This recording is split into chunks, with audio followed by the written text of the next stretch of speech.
제2장 독특한 쓰기시험. 6학년 들어 첫 쓰기 시간이다. 선생님께서 줄이 그어진 빈 비포 크기의 종이를 나누어 주셨다. 그리고 칠판에 다음과 같은 글을 쓰셨다. 공부 왜 해야 하는가?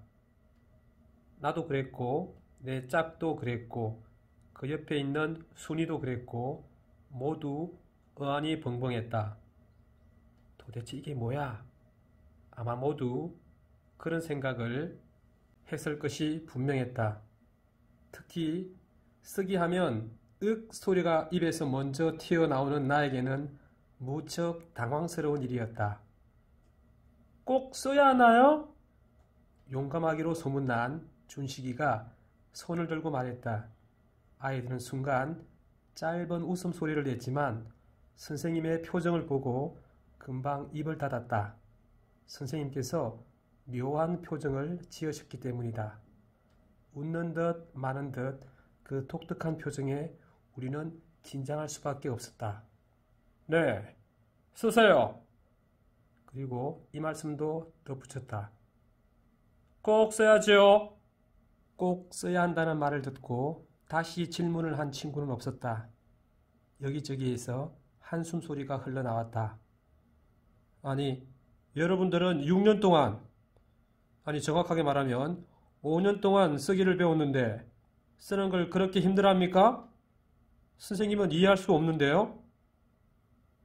그 말을 듣고 보니 선생님 말씀도 틀린 건 아니다. 그래, 내가 이제 6학년인데 지금까지 10권이 넘는 학교 국어책으로 공부를 했는데 글쓰기가 무섭다느니 재미없다느니 이런 소리만 해서 되겠는가? 맞는 말이다. 하지만 어떡하나? 분명 그렇게 많이 배웠지만 글을 쓸 때만 되면 눈앞이 캄캄해지는걸. 대부분의 친구들은 고개를 푹 숙였다. 그리고 잠시 2분 정도 정적의 시간이 흘렀다. 참 신기했다. 순간 그렇게 조용할 수 있다는 게. 얼마나 시끄러운 반인데, 우리 반이. 그런데 조용하던 교실에서 서서히 소리가 들리기 시작했다. 2분이 지나자마자 교실은 바로 그 소리로 가득했다. 선생님들께서 들으시면 가장 흐뭇해 하신다는 그 소리. 딱딱딱, 딱딱딱, 딱딱딱, 딱딱딱딱딱딱딱딱딱딱딱딱. 그렇다. 연필이 하얀 종이 위에서 춤을 추는 소리다. 연필로 글을 쓰는 소리가 그렇게 들렸다. 물론 춤을 추는 손은 우리 반 아이들 모두의 손이다. 아니, 연필이 춤을 추게 한 건 사실은 손이 아니라 머리다. 그러니까 머리에 힘을 받아서 우리 반 친구들이 글을 쓰기 시작한 것이다. 고개를 돌려보니 신기하게도 모두 다 연필로 열심히 글을 써 나가고 있었다. 나도 썼다. 그렇게 35분 동안 글을 썼다. 무려 35분 동안이나. 35분 동안 교실에서 난 소리는 연필로 글씨 쓰는 소리와 지우개로 종이에 적은 내용을 지우는 소리였다. 마음속에서는 이런 말이 자꾸 맴돌았다. 선생님, 35분 동안 글 쓴 저희들을 칭찬해 주세요. 선생님, 저희들 기특하죠? 선생님, 우리는 한 번 시작하면 끝을 낸다니까요. 이런 내 마음이 선생님의 마음을 움직였을까? 선생님께서는 우리가 제출한 글을 보시더니 흐뭇한 웃음을 지으셨다. 흐뭇한 웃음을. 일주일 뒤에 만납시다. 나는 한 손에 우리가 쓴 글이 들어있는 종이를 길게 말아서 들고 나가시는 선생님의 뒷모습을 보면서 이번 쓰기 수업은 잘 풀리겠다고 생각했다. 그러나 그건 순전히 나의 오해였다. 선생님께서 지으신 미소의 비밀은 일주일이 지난 뒤에 풀렸다.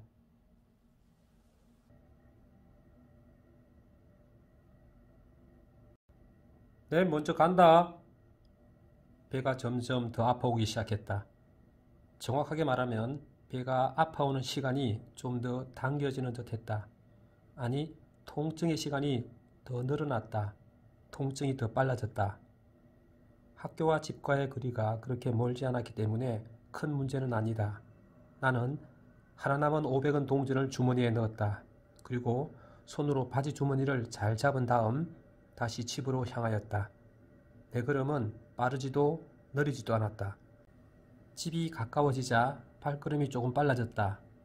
하늘빛과 우윳빛을 더한 페인트로 칠해진 유리창문이 보였다. 우리 집이다. 우리 집에 다 왔다. 휴, 살았다. 안도의 한숨을 쉬고 얼른 화장실로 향했다. 아니, 사실 화장실은 아니고 변소다. 변소를 향해 가면서도 왼손으로 바지의 왼쪽 주머니를 꼭 붙잡았다. 누군가 봤더라면 엉거주춤하게 보였을 게 분명하다. 드디어 변소 문 앞이다. 변소 문을 열자 얼굴을 톡 쏘는 듯 강한 냄새가 흘러나왔다. 강력한 가스였다. 이 가스가 아주 작은 가시처럼 내 몸을 톡톡 쏘는 것처럼 느껴졌다.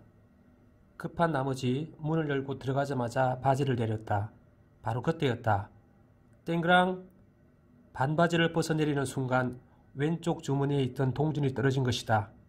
동전이 떨어지는 소리를 쫓아 내 눈이 500원 동전을 따라 움직이고 있었다.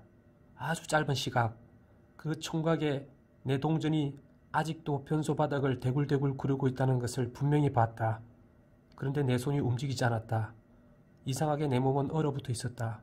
꼼짝할 수 없었다. 그저 동전이 굴러가는 대로 가만히 멍하게 지켜만 보고 있을 뿐이었다. 얼빠진 사람처럼, 넋을 놓은 사람처럼, 바보처럼. 다리에 힘이 빠진 것 같기도 했고 순간 생각이 멈춘 것 같기도 했다. 폭! 500원짜리 동전이 1m가 넘는 변소 아래로 떨어졌다. 대형 사건이 벌어졌다.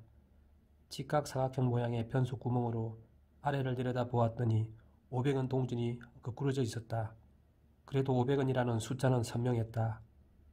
학이 그려진 나머지 반쪽은 변소에 푹 잠겼지만 나머지 한쪽 부분은 여전히 휘황찬란한 빛을 내며 은백색의 위용을 자랑하고 있었다. 500원 동전이 내 눈에 살아있었다. 다시 바지를 올린 뒤 곰곰이 생각해 보았다. 이 변소에서 일을 보면 저 동전은 영원히 구출할 수 없다. 그게 내가 내린 결론이었다. 나는 조용히 뒷대문을 열고 집 밖으로 나갔다. 계단을 내려갔다. 집이 개울가와 닿아 있는데 개울가에 마주한 집의 벽 바로 옆에 보리타작을 하고 남은 보리대가 잔뜩 쌓여 있었다. 나는 그곳을 파고 들어갔다. 그리고 주변을 살폈다. 아무도 없는 것을 확인한 뒤 볼일을 봤다. 볼일을 보는 중에도 나의 연구는 계속되었다. 무엇으로 500원짜리 동전을 꺼내지? 잠자리채를 쓸까? 자석을 사용하면 될까? 긴 대나무는 어떨까? 똥바가지를 쓸 수는 없겠지? 동전이 가라앉을 테니까. 다시 동전이 빠진 변소로 돌아왔다. 동전이 변소 바닥에 떨어졌을 때 바로 줍지 못한 것이 후회가 되었다. 한 개는 학교에서 잃어버렸고 또 한 개는 변소에 빠져버렸다.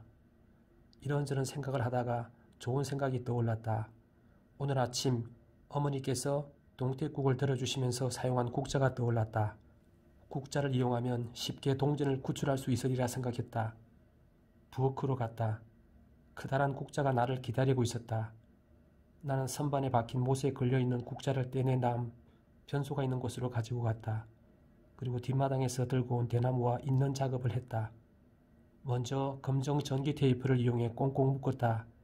그리고 생선 상자를 묶을 때 사용하는 끈으로 국자와 대나무를 단단하게 동여맸다. 대나무 국자가 탄생했다. 대나무 국자의 길이가 내 2배는 넘었다. 조심조심 대나무 국자를 들고 변소로 들어갔다. 변소 문에 대나무 국자가 걸렸다. 다시 자세를 고쳐서 천천히 움직였다. 그리고 신중하게 국자를 변소 구멍 사이로 넣었다. 천천히 조금씩 대나무 국자를 아래로 내렸다. 그리고 드디어 목표 지점에 도달했다.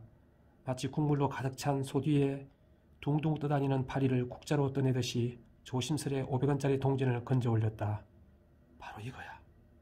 동전은 국자 가운데 들어와 제 빛을 잃지 않고 유유히 올라오고 있었다. 기뻤다. 쏟아지는 땀과 얼굴을 쏘는 독한 냄새 때문에 얼굴이 맵고 따갑게 느껴졌지만 기분이 좋았다. 국자에 담긴 500원짜리 동전이 내 눈에 가까워졌을 때 나는 더 조심했다. 또 놓치면 끝장이기 때문이다. 한 발 한 발 조심해서 움직였다. 대나무가 벽에 부딪히지 않게 신중하게 움직였다.